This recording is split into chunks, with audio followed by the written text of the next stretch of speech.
Can you please unmute yourself? So Please? a very warm welcome and to the Whale Tank program. I have to congratulate FABA, the entire team, Dr. Edina, Dr. Saxena, and the entire team for this exciting program. But what really struck me is the Whale Tank presentations by startups are tomorrow. What you are doing today is to, again, there is some echo maybe. Okay. Co-host, like all the panelists, can you please mute? The panelists are muted. Yeah, yes, now they are Thanks. muted. Yes. Okay, no problem. Sure. Right. So what's important is that today's session is to prepare the stage for tomorrow. And that is a very whale kind of a behavior. Because if you look at the social behavior of whales, they're warm-blooded mammals. They nurture their young ones. So it's like incubators, very much who nurture startups, very young startups. Whales communicate and sing to each other. So the incubator community and the startup community and the ecosystem is actually represented very well through the behavior of the social behavior of whales. And the other thing is they're very rarely predatory in nature, unlike sharks. So here we are talking of VCs, we are talking of presenting our startups to VCs, but we are saying that at the background, where the incubators are here, the entire ecosystem is backing you, and there is a congenial atmosphere for the startups. So with that, we have a fantastic panel of incubators, 6 whales, if I can say, with you today. And let's have some good time, a whale of a time. I'm guessing we have about 40 minutes in our hand. And let me start with each one of you talking about briefly presenting your incubator so that everybody knows who you are and what you're doing. And I'll start with Dr. Madhusudan Rao, please.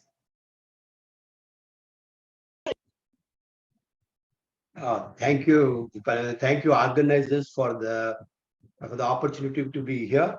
I'm Madhusudan Rao. I'm CEO of Athal Incubation Center at CCMB. We started 5 years ago, and our only focus is on life sciences. Could it be biotechnology or healthcare? And in these past 5 years, we have established a fairly decent operable infrastructure for any startups in life sciences to work. And one of the things that we realized early is, because we are also a startup of an incubator, one of the important things that all of them need, startups need, especially the networking. That's where we think we are trying our best to provide as much of counsel for the startups, because they all come green behind the ears in one aspect or the other. So it's our job to make sure that they get correct advice from the professionals. So our mentorship network has been quite extensive, and I hope we want to expand it further. And recently we've been able to attract some kind of a funding, so that, in fact, we realized maybe in third year or fourth year that funding is also one attractive feature for startups to come, because they're always bootstrapped. After 1 year, they need money. So if you can offer that, that becomes an additional attraction for them to come. Yeah, thank you very much. Come to Muthu. Muthu Singh. Hi, thank you for having me here. I'm from IIT Madras, HTIC Incubator. We only work with healthcare, basically. We have right now over 40 startups working out of here, and we support them in terms of mentoring, equipment, and whatever they require from that. So that's, as you said, quick. That's a quick introduction from HTIC. Oh, wonderful. That's short and quick. Dr. Soman Gupta, please. Yeah. Hi, everyone. I'm Suman Gupta, the CEO for the incubator at RCB. So I think just to tell you briefly about RCB, RCB is an autonomous institute by DBT, and it has also got the status of an institute of national importance and associated with UNESCO as a Category 2 center. So in addition to the academic and the training programs which RCB conducts, it also has the responsibility to, to set up the bio incubator and to provide this facility to the entrepreneurs.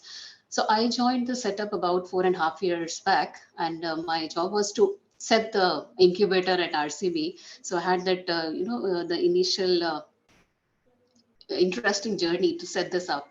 And with my team, we are able to set this up, and now we are working at 95% occupancy with about more than 40 startups being supported by us.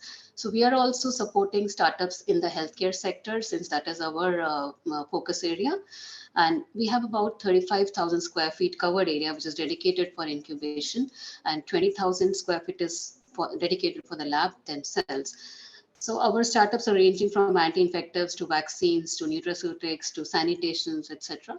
And I feel proud to say that about 14 products have come out of the work that has been going on here by our startups.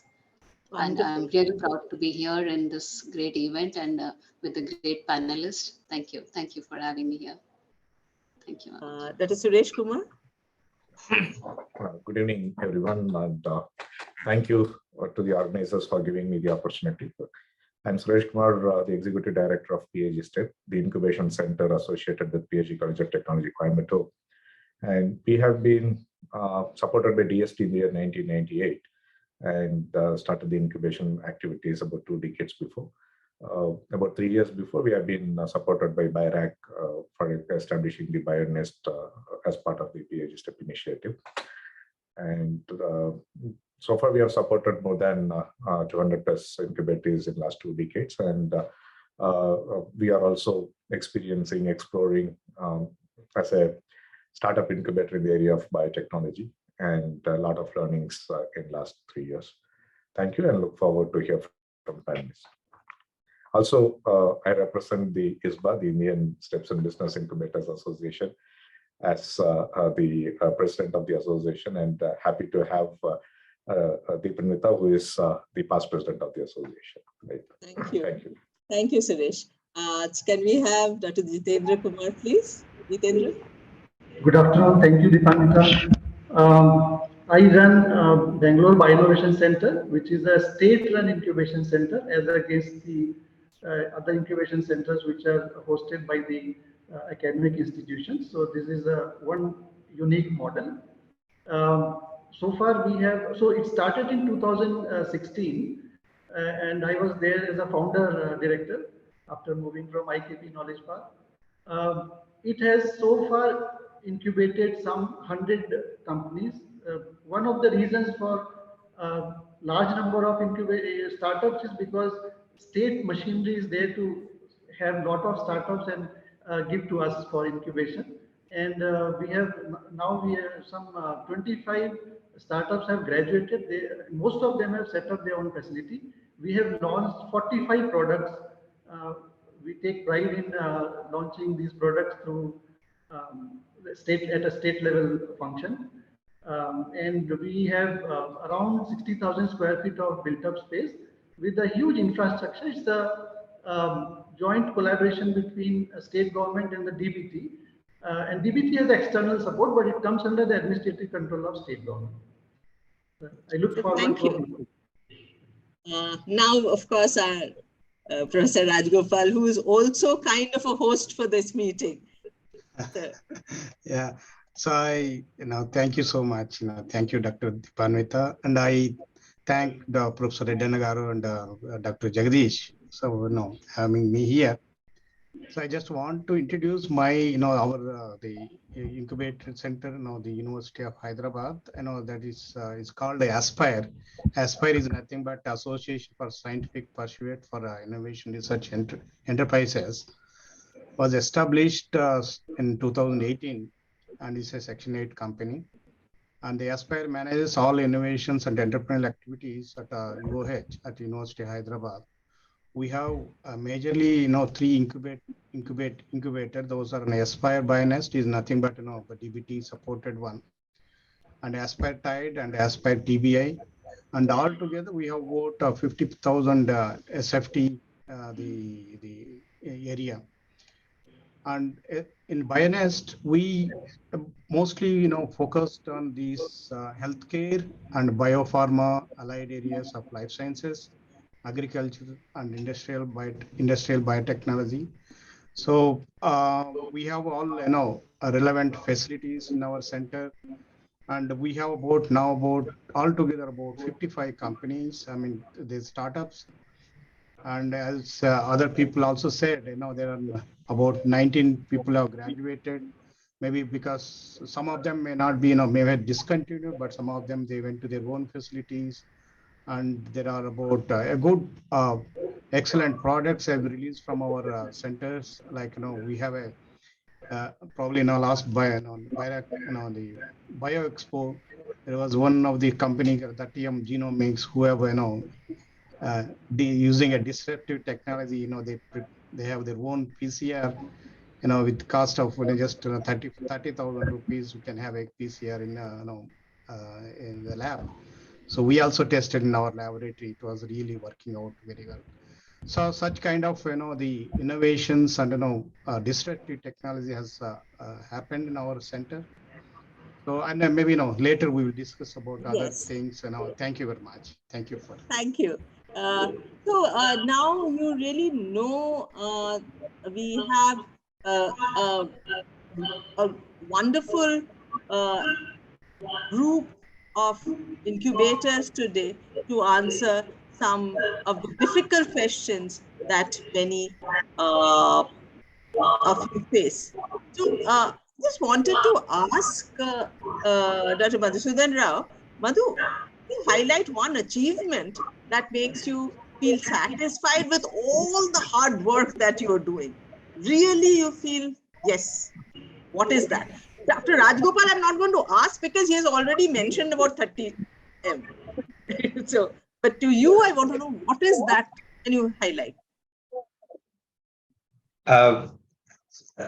One of the thing I realized is many of them need a lot of advice on their if they're deep science, they need a lot of advice as they go along. In my opinion, because I'm supported by CCMB and other very good institutes around me, I'm able to bring that advice to these people, and they feel very comfortable. In fact, because I've been in this ecosystem for almost 30 years, so I know most of the people by name. So that helps me in bringing in the right connections. And I think that's why people keep coming back. We are a bit stuck up on the area that we have got, but I think that is something that makes me feel very good. And we also had something like 75, 80 startups that went through, depending upon how you, what you call them, virtual as real or not, or physical or not, but otherwise we are, that is something that I feel very early I realized mentorship is what makes them survive. I think that's where I feel a bit satisfied for having brought in at least for 10 companies the right advisors which have graduated very well. So in my opinion, mentorship is all that matters, and I think I feel good about it. So I think being able to organize mentors and being able to provide the right mentorship, technology mentorship especially, to deep tech startups is an achievement that you're proud of. Dr. Suman Gupta, what is your measure of success as an incubator? Okay. So as a measure of success, we all know we measure it by number of products, IPs, etc. Like, so, but what I feel important is when we are able to clear the roadblocks of our startups, because we want to expedite their journey from the idea stage to the commercial stage. So when we are able to remove the roadblocks in their journey is what I feel is important, and that's that's the measure of success for me. Like the way we are able to do that. All measures have to be measurable. So I think what you said is something which is qualitative, How do we Right. translate into a quantitative measures? That's something that you and I will have a chat on. Sure. Jitendra, what is your measure of success for an incubator? Need not be your incubator, incubators in general, or even you can talk about your incubator, especially we are talking of life sciences incubators.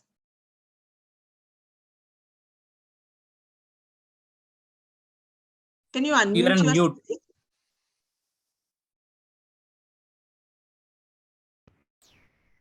I'm sorry, bio incubation centers, life science incubation centers, the measure of success is how many deep science incubation incubators you can bring, attract, because that is very important. Otherwise, your pipeline will dry.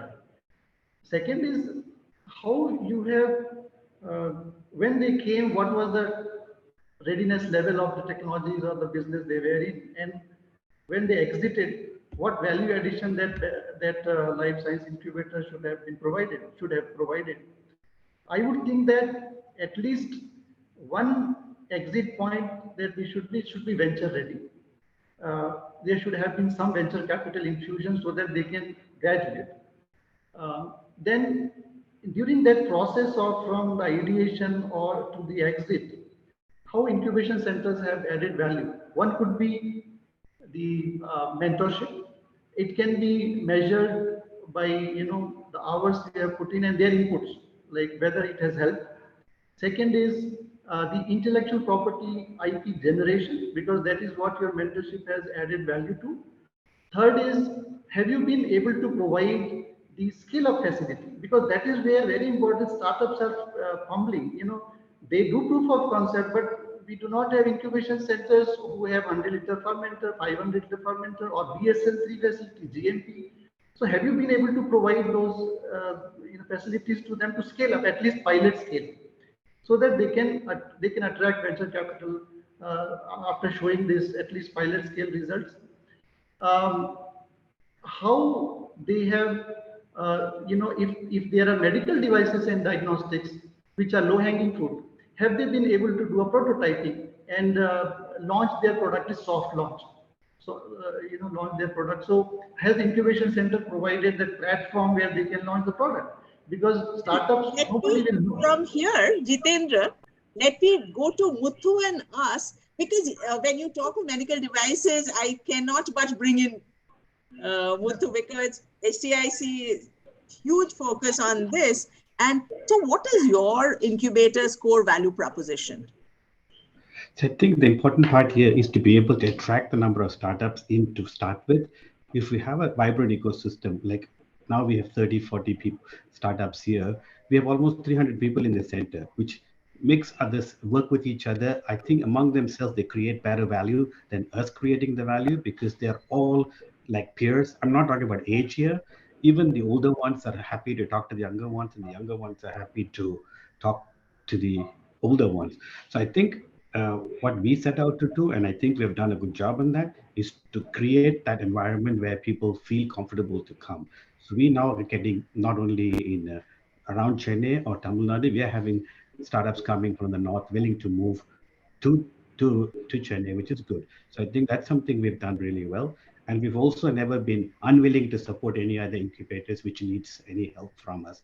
As you know, all my equipment I have open to any incubator to use and I have and no one here objects to that. In IIT is very open to allowing all the equipment here be used by everybody, and we don't really worry whether we don't worry about charging them or whatever. We just let them use them. So I think we've done well in that sense. I think to This keep it is a short very and give others. important point, Muthu, you raised. As a success of an incubator, probably it's also the ecosystem you build. It is just not the startups and your values, but it's the ecosystem. And here I have to turn to Suresh. Suresh, do you think as a successful incubator, you are an influencer? And how does an incubator CEO become an influencer in the ecosystem? Sir, please unmute. So I'm just trying to mute everybody because there's noise coming. So whenever you're talking, please unmute and talk. According to me, the incubation center or the CEO is an influencer in building the ecosystem, right? And when you ask me about the aha moments of the incubation, for a person like me who have been started this career without knowing what is incubation, and now saying incubation has been looked as a tool right from the private, government, corporate, state governments, and everywhere. Right, we feel that we have influenced the ecosystem. Right, we are the early starters of the incubation centers, and since we have been very persistent in achieving what we want to do, and we keep on continuously working towards the requirements of the startups. Because if I look back 2 decades before, when we started an incubation center, what are the objectives that we declared is not relevant now. So every 3 years, 5 years, we see the new technologies coming up. Startups are coming up with new technological areas, new products coming up. And unless otherwise an incubation center is able to meet the aspirations of the startups and provide the services, right, it's very difficult for any one of us to be a successful incubation center. So I'm happy that if you are able to meet the requirements of the startups, aspirations of the startups, keep on adding your services, keep on deleting your services, and keep building your activities based on the requirements of our customers, then we become an influencer in the ecosystem and people will start looking at us. And the second point is, once you have been able to achieve that, then we'll become a source, a resourceful organization where mentors can look at us, the investors will come to us, and a lot of government programs will try to experiment through us. We become outreach partners, and many programs has been tested. And we become a tool not only for the startups, but also for various agencies to test their programs and make it big, to scale the programs also. So that's where I'm looking at an incubation center can be an influencer for the ecosystem, all stages, all players of the ecosystem, and at all stages of the startup life cycle. A very important statement, Suresh. So, because this is a dynamic industry, if I can call incubation as an industry. And there are so many externalities. We cannot just talk about ourselves. We have to be in the collaborative mode, in the ecosystem mode all the time. And before that, I want to compliment you, ma'am. Because one of the major challenges that we have is the manpower for the incubation centers, CEOs for the incubation centers. And Woman power as well. Yeah. And the writer mode, you have created a lot of CEOs from IKP. You have given a lot of CEOs from IKP to the incubation ecosystem. And I want to make a mention about this. It's not about creating startups, creating leaders. You gave an opportunity for many of the youngsters, and they have become the CEOs, and they are leading the other incubation centers too across the country. Right? Just I want to make it that also strengthens the ecosystem. It's as an incubation center, right? We have contributed, and what we are looking at is it becomes a role model for people like us, right? And see to that our team members also should lead the incubation centers or any of the entrepreneurship related activities in other institutions too. Actually 5 so far. But we've been also in this business for the last 22 years. Now, and it should also be a factor to be mentioned for measuring the success of an incubation center. Yes, measuring success. So my mentor, Dr. Balamanian, said, if 50% of my employees do not become entrepreneurs, I am a failure. So Bala's company, Bala thinks 50% of them have to move out of Bala's company to start their own company. So, so that's a very good observation, Suresh. So, the question now I have is, and I will start with Madhu, Dr. Madhusudan Rao. If you can, what are the 2 things that you will change in your ecosystem to make it more vibrant? I'm not saying the Hyderabad ecosystem is not vibrant, but how do you make it even more vibrant? What are the 2 things you want to change? One of the things that comes to me at top of my list is, especially because we are in the healthcare, medtech kind of an area, the places for piloting, piloting any device, a POC or something, having MOUs with hospitals or similar agencies, that is becoming a bit of a challenge. Where do you test? Places for piloting is one of the challenge I face, because not very many stakeholders come forward to do that. Like if I have a device, I want it to be tested in an ICU or in a hospital kind of a setting. It becomes a challenge for me to make them interested in letting me through their doors. That's one challenge I face. That's something that I will always try to solve. I think it should be a group activity rather than one incubator alone. We have to create that kind of a trust factor and also the necessity factor from the other side of the stakeholders for us to help our startups to go to the next stage, which is always becoming a bit of a challenge for us. And also, we don't have really a strong regulatory pipeline advisors. That somehow I feel it is necessary. We have to build it. It is common for all, and you have done it in case of IP and other things. So even in the regulatory, we'll have to have a ready-to-go kind of a process sheet for us to go forward. I think places for piloting and regulatory thing, because we are all in healthcare. This is something that I feel we should look at. The other small things are, we didn't anticipate the necessity for bridge funds. We always try to say TRL 1, 2 to 4, but once they reach the 4, where do they go? I mean, we don't have access to that TRL 4 to 6 or 7 kind of money. So these are all the things that come to my mind. I think these are my challenges today. Thank you.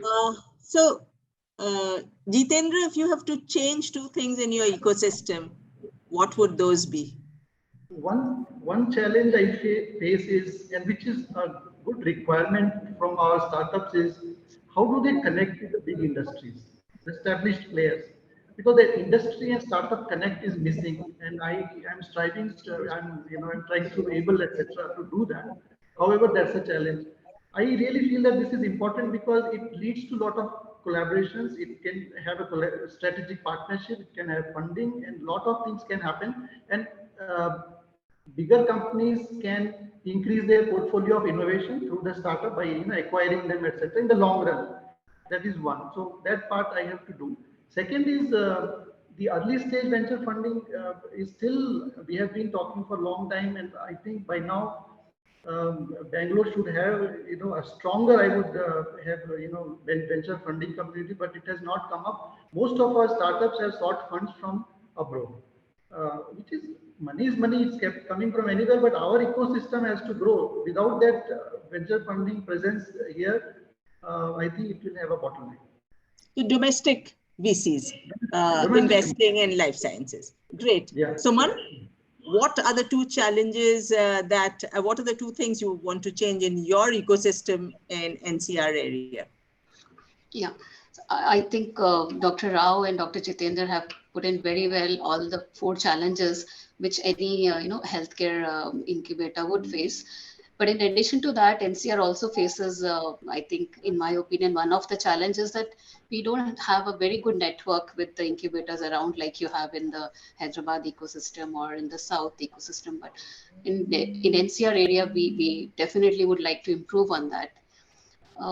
Other thing for me particularly is that since we are, not a independent entity in terms of the incubator, we are associated with the host setup of RCB, so which has its positives, but also at certain times there is, certain times we feel that we are not eligible for certain funds because we are not an independent entity, and at times things take longer. So that is something that I would, if I had the option, we could make a change. Yeah, I can understand. If you're a separate legal entity, probably applying and all that, and maybe even more, and a little more of administrative control also may be there. So wonderful. That's a very important point. Muthu, if I come to you, what would you say that in the Chennai ecosystem or IIT Madras ecosystem, what are the 2 things you want to change? Or is it perfect? No, nothing is perfect. We are always can improve. We can always improve every time. Just to say, Suman, it's not that easy when you're a separate entity like me, even though I'm associated IIT Madras. So when I don't have any money, IIT Madras says, sorry, you're a separate entity, look after yourself. So there's good and bad either way. So, so just to I add agree that. to that, yes. Okay. So just to go back to the question, I think the first thing we need to do, not only in Chennai, but in all the ecosystem, is the willingness for us to share. I think we can do a lot better with that. And I keep speaking about this in everywhere you see me, and you must be getting bored me telling me this, but it's something I think we really need to work on. And secondly, I think we should not worry about whether the startup is from our incubator. As long as it's in the vicinity, it's Indian, whatever it is, I think we should provide the support we can, because end of the day, all everything is in the same bucket. So I think these are two things we should work extremely hard to. And in the south, when the when the startups don't match with our incubator, I do send them to the other incubators within the Tamil Nadu ecosystem. For example, if they're heavily dependent on a hospital, I can't cope with that because I don't have a Correct. hospital close by. So I send them to SRMC. So if it's very heavy into biotech, I send it to next door to my biotech incubator or to Tirupati, cross border. So there you are. So these are some of the things I think we should all start looking at and see as how well we can do. So that's That's a very my 2 good cents. point of sharing that you mentioned, Muthu. But if we can, it does not fit into what we are doing, we give it to some other incubator. Of course we do. But there's a question that one incubator raised, asked me, how do we share revenues? There is yet not a very transparent method of revenue sharing Okay. with So all what the we incubators. And I know we don't have time for this, but we should take this up at some point. If a startup is being incubated by 3 incubators, the startup cannot give money to all the incubators for rent or whatever services. How do we actually, in a transparent manner, decide? Can I respond to that? So for Yeah, very example, briefly. I'll respond very quickly. What we do is, if it is shared by 2, we half our whatever we take, and we ask the other incubated half what they take. So if they're on a rental model, they will not charge 5,000; they'll charge 2,500. Our equity model goes to 2% instead of 4%. So we split it right down the way. Oh, that's a very clear and very transparent way of dealing with it. And these are learnings, Dr. Redana, when you put 6 incubators together and 6 incubator CEOs who are experienced together. Sorry. So, Suresh, you are from Coimbatore. So your challenges cannot be the same challenges like what Bangalore or Chennai or Hyderabad would have, or are they the same? Ma'am, before going to the answer, I want to comment on Dr. Suman's concern that NCR region is not vibrant as far as networking is concerned.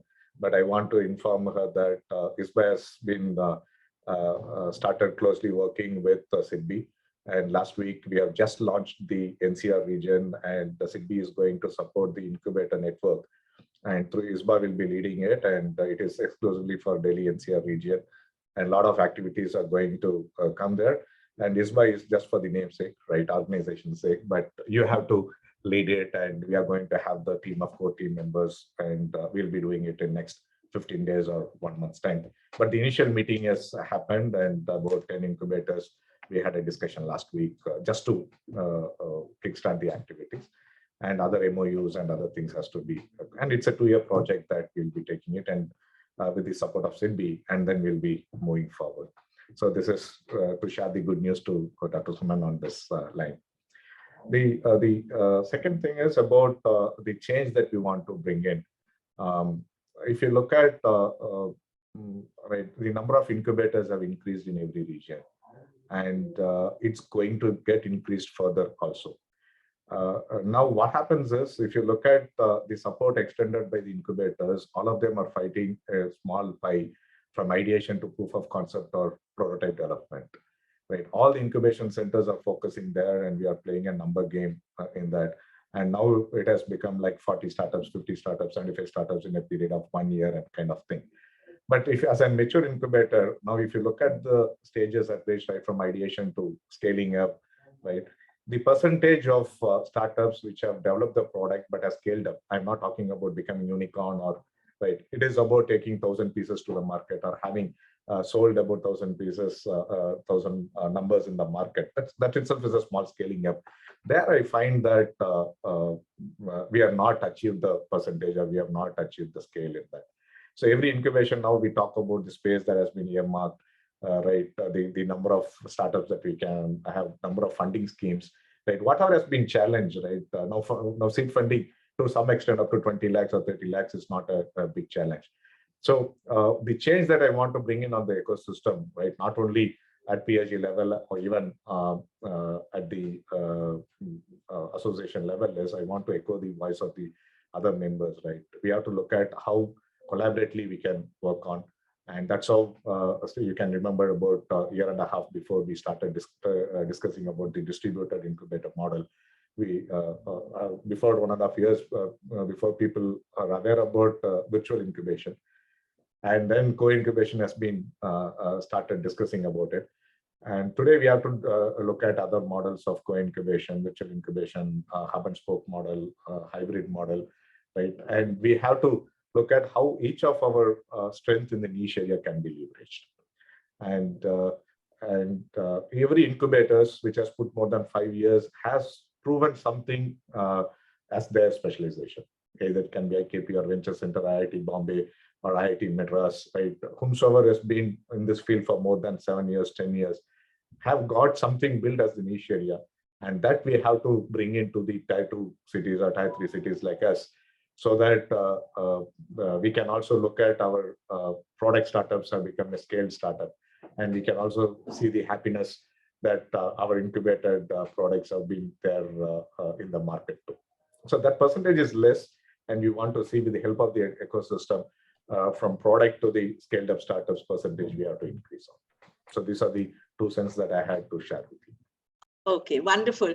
Professor Rajgopal, do you have maybe very briefly? Yes. No, I just want to make it 2 points. There's first thing, the CEOs of the any startups, they should have good cordial relationship, and they should build a network in between those all these companies. What we are trying here, we are time to time we organize the CEOs meet to exchange their ideas. That's I don't know, one of the CEOs they have mentioned. I think Dr. Muthusingaram mentioned that something they had to open up their ideas, they think they should share each other. And we have a few examples in our incubation centers. Dr. Uday, I think maybe he's in the audience. Dr. Kusala and Dr. Jagan and Dr. Nagesh Rao, Dr. Cherish. These are the people, and sometimes Dr. Bennett. They come forward and they discuss and organize some events. Themselves, they organize an event and share their ideas. And if there is anything, they exchange and they also collaborate. The collaboration is very important for successful, for a incubating, they should be a collaborative work. That's what we are trying to see that. The other things, and we are also, sometimes, before COVID, we organize a lot of conferences. We invite a lot of, the industrial persons to share their, their experiences and with coming within all the IPs, not only all the patenting or their products. They share with the our CEOs, so that they will be having a personal interaction with them, so that they can have one-to-one interaction. If they have any kind of let's say they can also be invest in their companies. For example, so I'll tell you one 30M genomics. No, I don't. We will have to, because I was told that we now have just 15 minutes. Okay, it's not till 5, but the session is till 4:45, and I will also have to take a few questions. So what I will do is, Just to wrap up the session, I will just throw some rapid fire questions to our very smart and experienced CEOs to see their entrepreneurial capability. And here we go. And in 30 seconds, you have to flat answer. So to Muthu, as an incubator CEO, my business is to dash dash. What is that? To learn more. If I ask you, as an incubator CEO, my Like, business is to learn more. To learn more. Wonderful. To Suresh, something you have learned from a startup? Don't worry about the failure, but fail fast and keep going. It's also applicable to the incubation center. Wonderful. Suman, do you want to be an entrepreneur? If yes, why? If not, why? Yes, I would like to be. Love the challenge that they face every day. Okay. Madhu, a hard decision that you took and you regret. Not hard decision took and regret.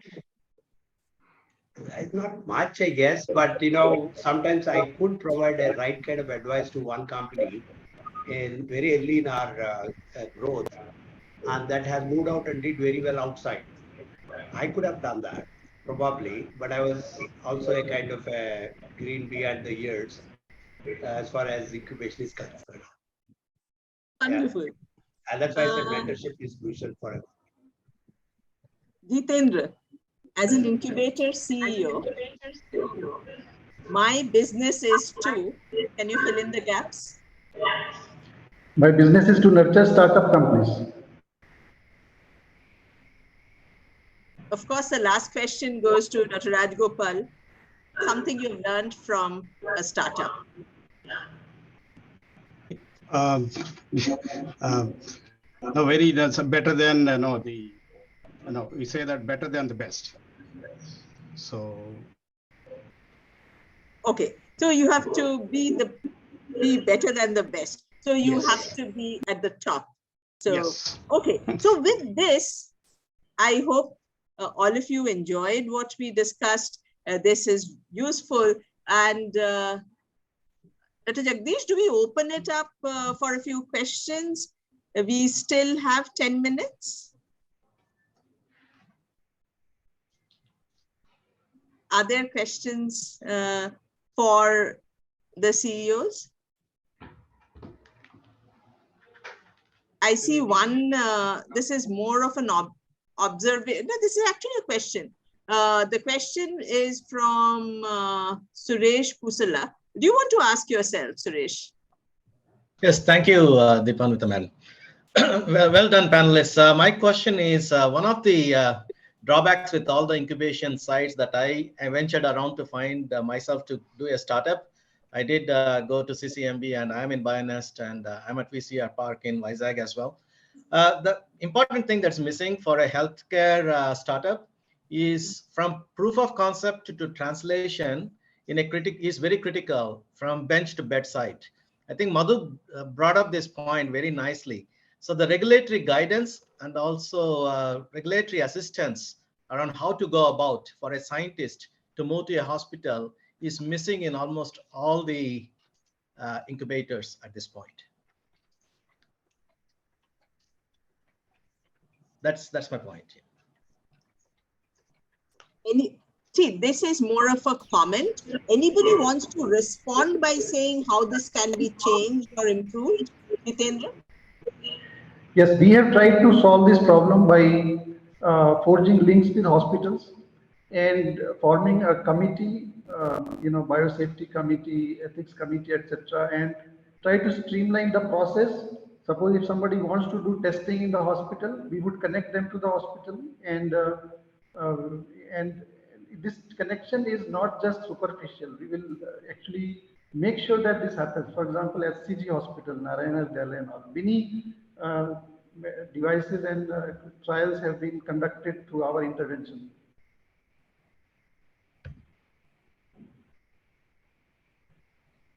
So the question actually is, what is the incubator site doing to provide assistance to startups in understanding the regulatory landscape, ma'am?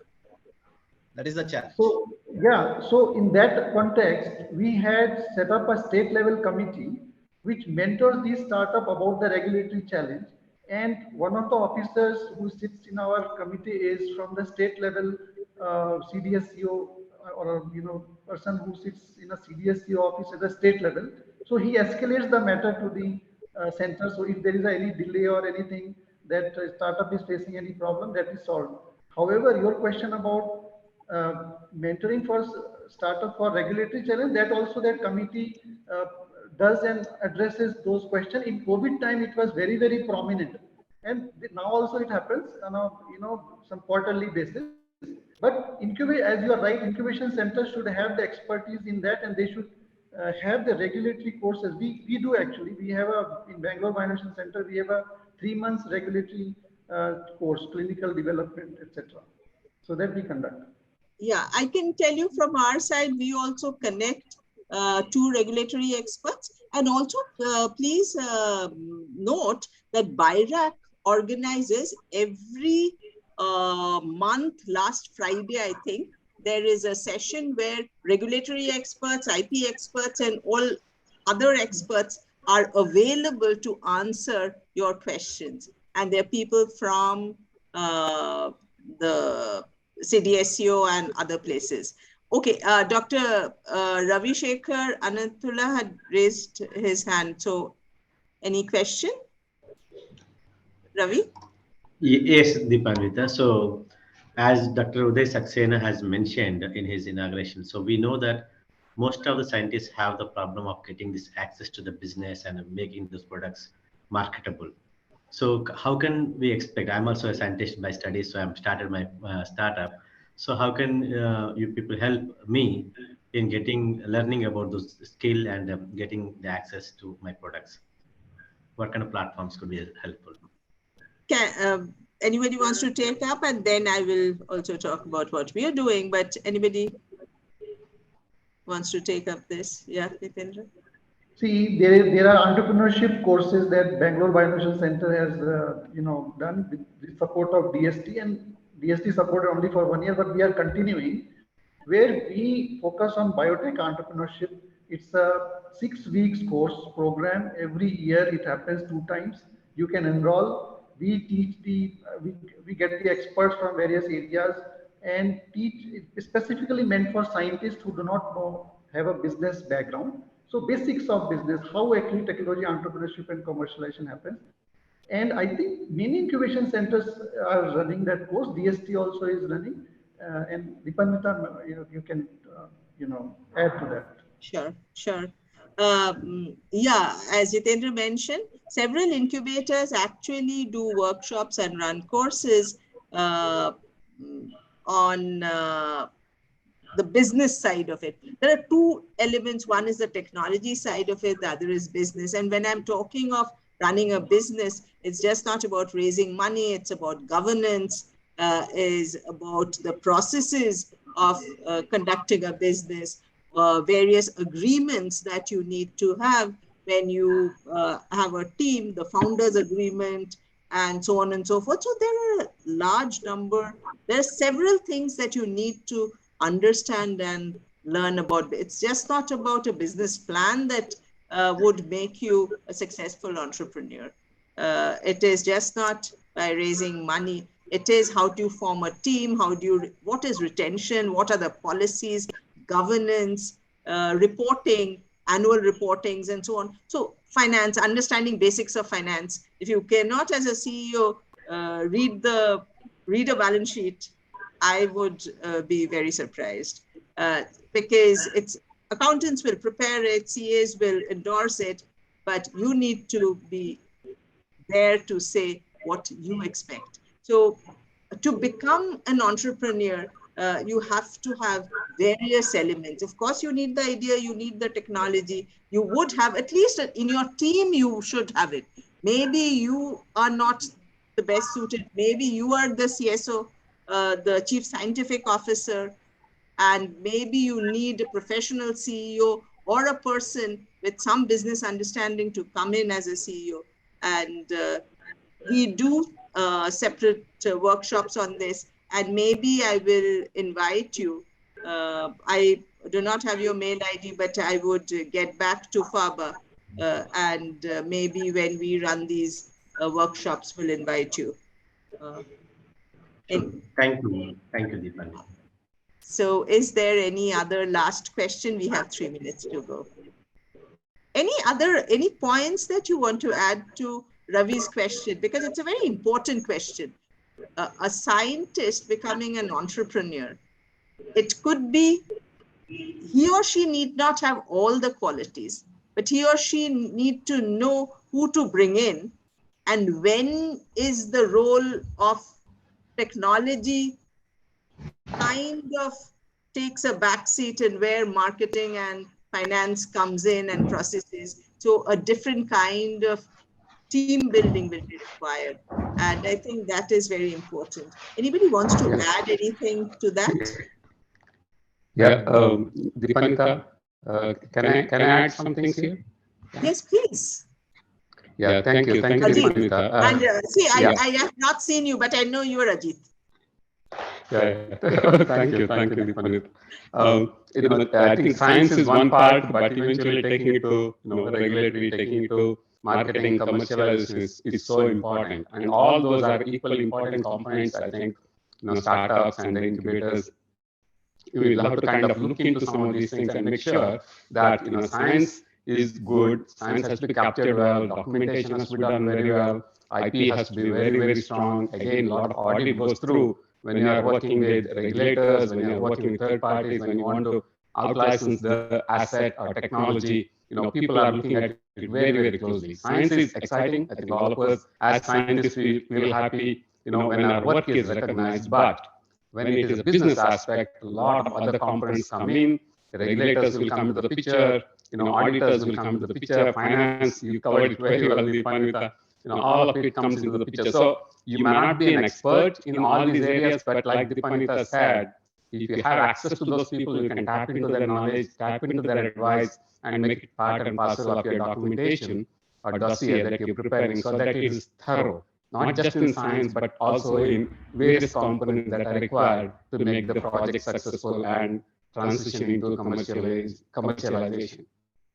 Just wanted to bring that up, Deepanita. Thank you. Thank you, Ajit. And that was Dr. Ajit Kamath from Faber. And he is one of the great startup mentors we have. So thanks, Ajit. Thank you. I think Redana mentioned somebody else has a question. Abhishek? Great. And we'll end with your question, Abhishek. Hi, ma'am. Good afternoon. I wanted to, since we are a panel of incubation centers, I wanted to talk about incubation centers. Should they take equity? Is it really? I mean, especially Muthu sir from IIT Madras, he was talking about taking. I mean, government bodies, they take 2%, 4%. Is that fair, or is it not? Just want to know your thoughts. Before Muthu answers, there is everything is fair in war, love, and incubation. Muthu? it may be government.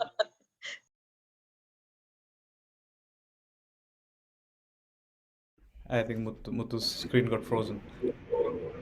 Yeah, he's actually shocked, Abhishek, by your question. He feels that how can he not take equity? And he is kind of, and if, so he'll come back to us when he's, so yes, Jitin. No, see, the question is very, it depends upon we cannot force on the startups to take it. That is one stand I can take. But however, if startups feel that enough value has been added, then there could be, so the incubation center should be open to it, but cannot make it as I think, I may be wrong, but BBC has taken a stand, will not take equities as a policy. Force, but actually you can, it's open to, if we add enough value and if startups looks at it and really sees that, okay, there's enough, so people have given us equity.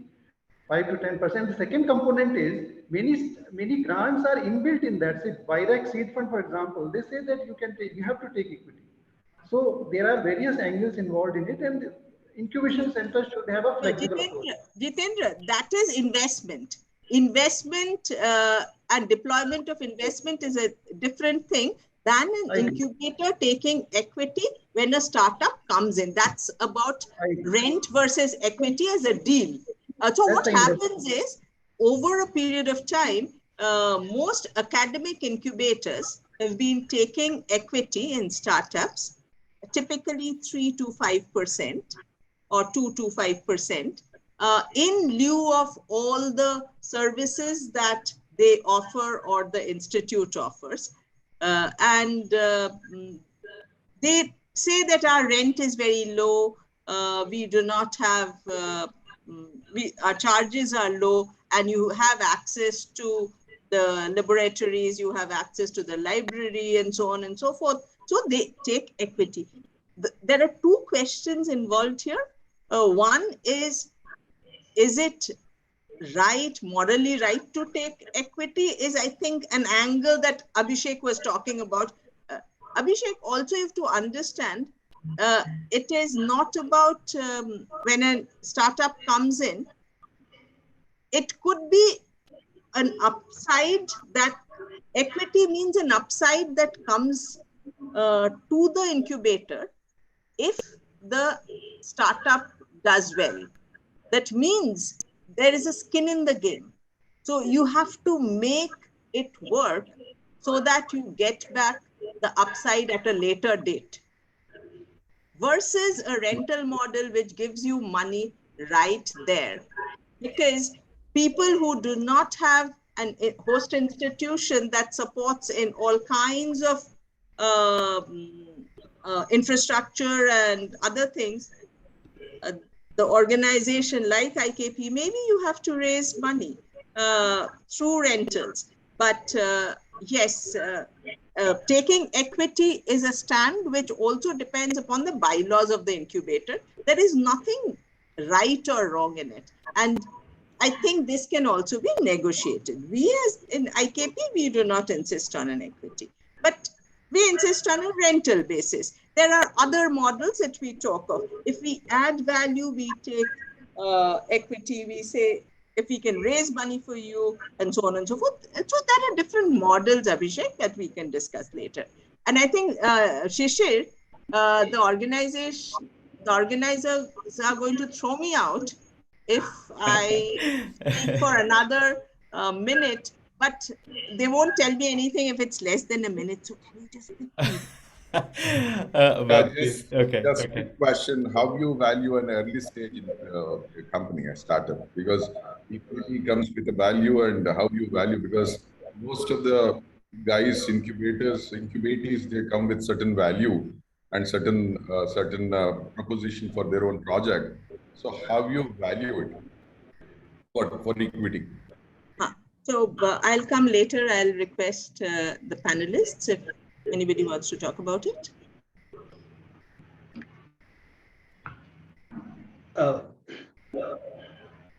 I think generally it's a comparison of similar startup in the same game. And if you go to an evaluator, he looks at that and then gives you a number. I mean, because startups usually are engaged in something exploratory for which there may not be a clear market to go by. So they look for similar companies to the same stage and then put it as a value system. And that's one way of doing it. But you know, the evaluators also can have their own opinion on the value of the product and come up with some numbers. And they have standard calculations. So using those numbers, one can come up with a not very logical, but ballpark figures that are relevant for funding. Okay. Anybody wants to add anything? Otherwise, yes, Muthu, please. Evaluation. Sir, please keep it short. I think we are running short of time. Yeah, so very please quickly. keep it short. Evaluation is very simple. It's how much you're willing to let go and how much the other guy is willing to pay. That's about it to evaluation. That's it. Thanks.